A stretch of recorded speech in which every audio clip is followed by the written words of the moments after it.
اتنا اہتمام تھا ہمارے مشائخ میں نبی علیہ الصلوۃ والسلام کی سنتوں کا کہ ایک ایک سنت کے اوپر وہ اپنے آپ کو قربان کر دیا کرتے تھے. چنانچہ ایک بزرگ تھے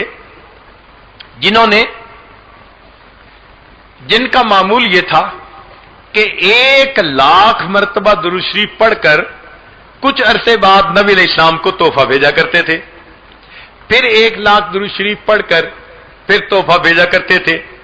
ان کی زندگی کا یہ معمول تھا کہ لاکھوں مرتبہ انہوں نے نبی علیہ الصلوۃ والسلام کی خدمت میں درود و سلام کا تحفہ بھیجا.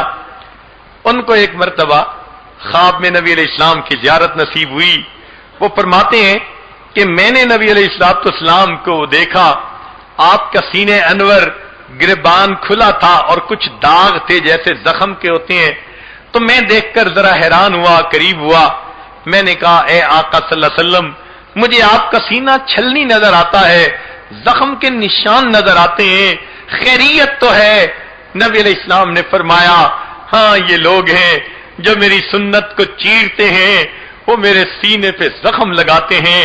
میں نے کہا اے آقا صلی اللہ علیہ وسلم، یہ کفار ہیں، زندگی بھر جنہوں نے آپ کو تکلیف پہنچائی، اب بھی وہ تکلیف پہنچانے والے کام کرتے ہیں.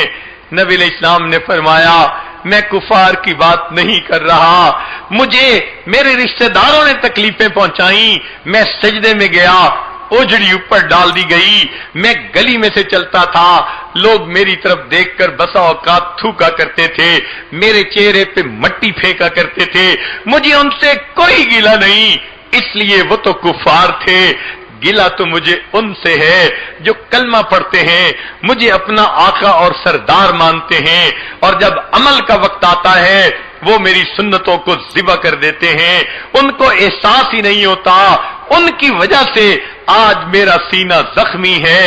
غیروں سے گلہ نہیں ہوتا، گلہ اپنوں سے ہوا کرتا ہے. فرمایا مجھے اپنی امت سے گلہ ہے، اس لیے کہ یہ ماننے والے لوگ تھے.